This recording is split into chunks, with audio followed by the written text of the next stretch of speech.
অনেক বছর আগে ভারতের এক ছোট্ট গ্রামে বাস করতেন এক দরিদ্র ব্রাহ্মণ। নাম ছিল তার ত্রিলোকীনাথ। পৃথিবীতে তার নিজের বলতে কেউ ছিল না, না পরিবার, না আত্মীয় স্বজন।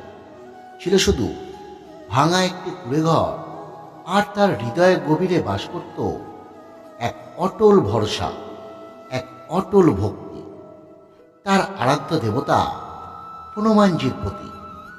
ত্রিলোকীনাথ ছোটবেলা থেকে হনুমানজি অগাধ ভক্ত ছিলেন। প্রতিদিন ভোর হওয়ার আগেই তিনি ঘুম থেকে উঠে নদীতে স্নান করতে যেতেন। তারপর ভেজা কাপড়ে পায়ে হেঁটে চলে যেতেন গ্রামের এক প্রাচীন হনুমান মন্দিরে। মন্দিরটি ছিল বহু পুরনো, দেয়ালে শ্যাওলা, ছাদের কিছু অংশ ভেঙে পড়েছে, কিন্তু মন্দিরের ভেতরে স্থাপিত বিশাল হনুমানজির মূর্তিটি যেন জীবন্ত শক্তিতে ভরপুর। তিলকীনাথ প্রতিদিন মন্দির পরিষ্কার করতেন, প্রদীপ জ্বালাতেন, সিঁদুর অর্পণ করতেন এবং চোখ বন্ধ করে ভক্তি ভরে হনুমানজিকে ডাকতেন। তার কণ্ঠে ছিল অদ্ভুত এক ভক্তি, কিন্তু গ্রামের অনেক মানুষ তাকে নিয়ে হাসাহাসি করত। কেউ বলতো, তিলকীনাথ, এত বছর ধরে পুজো করছো, কিন্তু তোমার জীবনে তো কোনো পরিবর্তন হলো না। আর কেউ ব্যঙ্গ করে বলতো, শুধু ভক্তি করলে কি পেট ভরে? তিলকীনাথ এসব কথা শুনে মৃদু মৃদু হাসত। তার চোখে ছিল অদ্ভুত এক শান্তি। তিলকীনাথ ধীরে ধীরে বলতেন, প্রভু সময় এলে সবই হবে। ভক্তের ডাক তিনি কখনোই বৃথা যেতে দেন না। একদিন ভোরবেলা মন্দিরে গিয়ে তিনি দেখলেন এক অদ্ভুত দৃশ্য।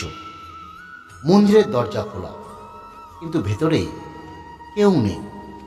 মনে হচ্ছিল যেন কেউ কিছুক্ষণ আগেই সেই মন্দিরে ছিল। তিনি ভাবলেন, হয়তো কোনো ভক্ত এসেছিল। তিনি আগের মতোই মন্দির পরিষ্কার করতে লাগলেন, প্রদীপ জ্বালালেন এবং হনুমানজির সামনে বসে চোখ বন্ধ করে হনুমানজিকে ডাকতে লাগলেন। হঠাৎ মন্দিরের নিস্তব্ধতার মাঝে তিনি যেন একটি মৃদু ডাক শুনতে পেলেন, তিলকীনাথ। তিনি চমকে উঠলেন, চারিদিকে তাকালেন, কিন্তু কাউকে দেখতে পেলেন না। মনে হলো হয়তো তিনি ভুল শুনছেন। আবার সেই শব্দ ভেসে এলো, তিলকীনাথ। এবার তার শরীর কেঁপে উঠল। তিনি কাঁপা কণ্ঠে বললেন, কে কে আমাকে ডাকছে? ঠিক তখনই তার দৃষ্টি পড়ল মন্দিরের ভেতরের বিশাল হনুমানজির মূর্তির দিকে।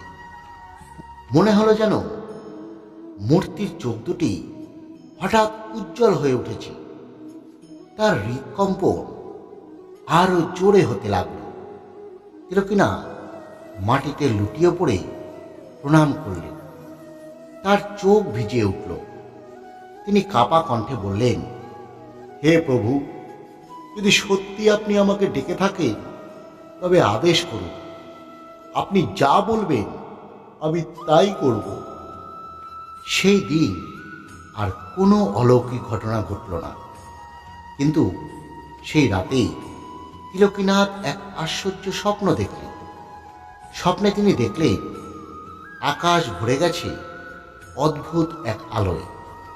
সেই আলোর মাঝে দাঁড়িয়ে আছে বিশাল শক্তিধর এক দেবতা।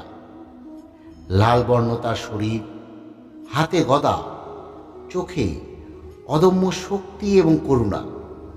তিনি আর কেউ নন, তিনি স্বয়ং হনুমানজি। তার শরীর থেকে জ্যোতির্ময় আলো ছড়িয়ে পড়ছে চারিদিকে। হনুমানজি স্নেহ ভরে বললেন, তিলকীনাথ, আগামীকাল গ্রামের উত্তরের বনে যাও। সেখানে এক বৃদ্ধ সাধুকে তুমি দেখতে পাবে। তাকে অবশ্যই তুমি কিছু সাহায্য করবে। স্বপ্ন ভেঙে তিলকীনাথ ঘুম থেকে উঠে বসে পড়ল। তার হৃদয় কাঁপছে। সে ভাবলেন, এ কি সত্যি প্রভুর আদেশ, নাকি শুধুই একটি স্বপ্ন? কিন্তু কয়েক মুহূর্ত পরে তার মন দৃঢ় হয়ে গেল। তিনি বললেন, যদি এটি প্রভুর আদেশ হয় তবে আমি অবশ্যই পালন করব। পরের দিন সূর্য ওঠার আগেই তিনি বনের দিকে রওনা দিলেন। বনের ভেতরে ছিল ঘন অন্ধকার, পাখির ডাক, বাতাসের শব্দ, সব মিলিয়ে এক রহস্যময় পরিবেশ। কিছু দূরে এগিয়ে যেতেই তিলকীনাথ দেখলে ভয়ঙ্কর একটি দৃশ্য। এক বৃদ্ধ সাধু মাটিতে পড়ে আছে, তার শরীর দুর্বল, আর চারজন দস্যু তার ঝুলি কেড়ে নেওয়ার চেষ্টা করছে। তিলকীনাথে বুক কেঁপে উঠল। তিনি একা, আর দস্যুরা চারজন। তবু তিনি সাহস করে এগিয়ে গেলেন। কাঁপা কাঁপা কণ্ঠে বললেন, তোমরা ওই সাধুকে ছেড়ে দাও। দস্যুরা হেসে উঠল। তুই কে রে?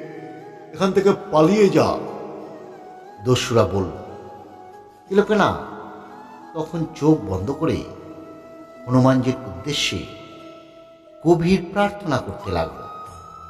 তিলকীনাথ মনে মনে বলছে, হে প্রভু, আমি অত্যন্ত দুর্বল, কিন্তু আপনি শক্তির দেবতা। আপনি ছাড়া আমার আর কেউ নেই। আমাকে রক্ষা করুন প্রভু। ঠিক সেই মুহূর্তে ঘটল এক অলৌকিক ঘটনা। হঠাৎ বনের ভেতরে প্রবল ঝড় উঠল। গাছের ডাল ভেঙে পড়তে লাগল, মাটি কেঁপে উঠল। দস্যুরা ভয়ে চারিদিকে তাকাতে লাগল।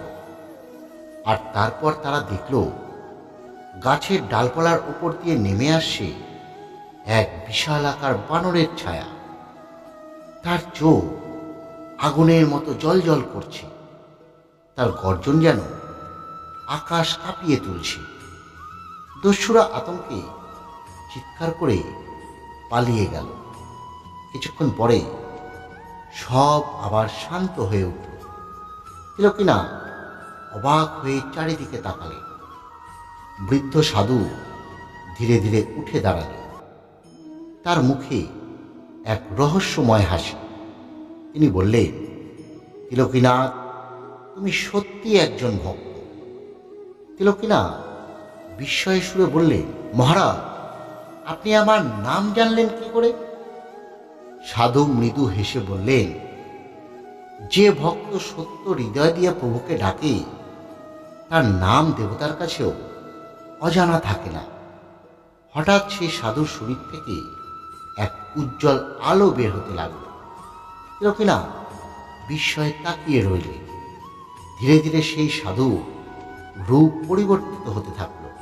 মুহূর্ত পরে তিলকীনাথ দেখল সেখানে দাঁড়িয়ে রয়েছে স্বয়ং হনুমানজি। তিলকীনাথ আর নিজেকে সামলাতে পারলেন না।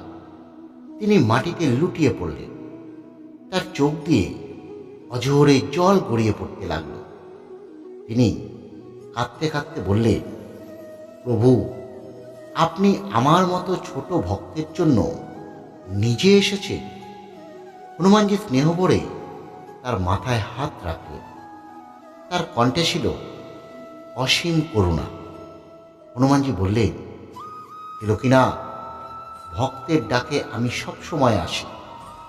যে আমাকে সত্য হৃদয় দিয়ে ডাকে, তাকে আমি কখনো একা ছেড়ে দেই না। এরপর তিনি বললেন, তোমার ভক্তি নির্মল। তুমি কখনো নিজের জন্য কিছু চাওনি, তাই আজ আমি তোমাকে আশীর্বাদ দিচ্ছি।